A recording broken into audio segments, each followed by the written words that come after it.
जय जिनेंद्र। जैन कहानियों में आज आप सुनेंगे त्रिपित सलाखा पुरुष में वर्णित एक कथा। हस्तिनापुर में पद्मोत्तर नाम के राजा थे। उनके दो पुत्र थे, विष्णु कुमार और महापद्म। राजा पद्मोत्तर और विष्णु कुमार एक साथ दीक्षित हो जाते हैं। महापद्म राजा बन जाते हैं। कालांतर में वे 6 भूखंड पर अपना अधिकार स्थापित कर लेते हैं और बन जाते हैं चक्रवर्ती। उनके नमुची नाम का एक प्रधान था जिस पर राजा की विशेष कृपा थी। नमुची जैन धर्म का कट्टर विरोधी था। उसका कारण था, नमुची पहले उज्जैनी नगरी में था, वहाँ के राजा का मंत्री था। एक समय उज्जैनी नगरी में सुब्रताचार्य पधारते हैं। उनके एक नव दीक्षित मुनि होते हैं और उनसे नमुची का शास्त्रार्थ होता है और शास्त्रार्थ में नमुची को मुंह की खानी पड़ती है। इससे वो क्रोधित हो जाता है और रात में तलवार लेकर मुनि को मारने के लिए जाता है। उसी वक्त शासन देवी प्रकट होती है, मुनि की रक्षा करती है और नमुची को स्तंभित कर देती है।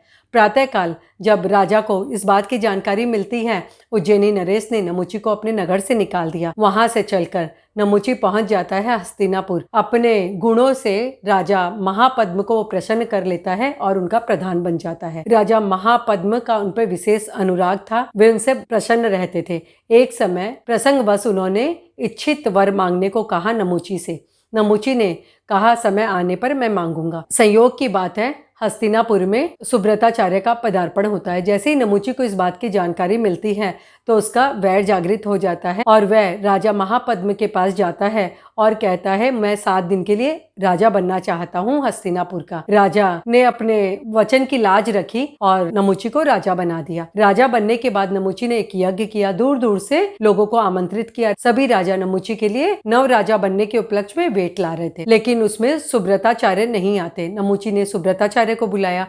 सुब्रताचार्य खाली हाथ आए। इस पर नमुची ने कहा, या तो मेरे लिए वेट लेके आओ, अन्यथा मेरे देश को छोड़कर चले जाओ। अब जाते भी कहा, क्योंकि राजा महापद्म 6 भूखंड के अधिपति थे।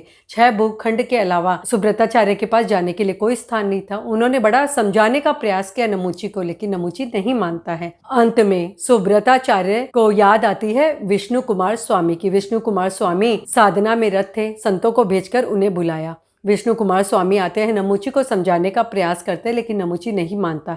इस पर वे कहते हैं, मैं चक्रवर्ती महापद्म का भाई हूँ, इसलिए मुझे कुछ छूट तो मिलनी चाहिए। इस पर नमुची कहते हैं, ठीक है, मैं आपके रहने जितना स्थान आपको दे सकता हूँ। जैसे ही नमुची कह देते हैं, विष्णु कुमार ने लब्धि से अपना विशाल काय रूप बनाया और अपने 2 पाँव से पूरे भूखंड को नाप लिया। अभी तीसरा पाँव रखने के लिए स्थान ही नहीं था। जब इस बात की जानकारी मिलती है राजा महापद्म को, तो वो दौड़े दौड़े आते हैं। संतों से वे क्षमा याचना करते हैं। उन्हें ये जानकारी नहीं थी कि उनका विश्वास पात्र नमुची इतने कुकर्म कर सकता है, संतों के लिए उपसर्ग पैदा कर सकता है। बार बार क्षमा याचना करते हैं और संतों ने महापद्म चक्रवर्ती को क्षमा किया। विष्णु कुमार मुनि चले जाते हैं, अपनी साधना में पुनर्रत हो जाते हैं। नरीतिचार से उन्होंने संयम की पालना की, केवल ज्ञान को प्राप्त किया। कालांतर में चक्रवर्ती महापद्म ने संयम जीवन को ग्रहण किया, केवल ज्ञान को प्राप्त किया और उसके बाद मोक्ष को भी वर्ण किया। उनका कुल आयुष्य 30 लाख वर्ष का था और वे इस भरत क्षेत्र के 12 चक्रवर्तियों में 9वें चक्रवर्ती के रूप में जाने जाते हैं। ये थी कहानी आपने जो सुनी चक्रवर्ती महापद्म की। जय जिनेंद्र। जैन धर्म की रोचक जानकारियों के लिए देखते रहिए जैन कहानियाँ। जिन आज्ञा विरुद्ध कुछ भी कहो तो मिच्छामि दुक्कडम।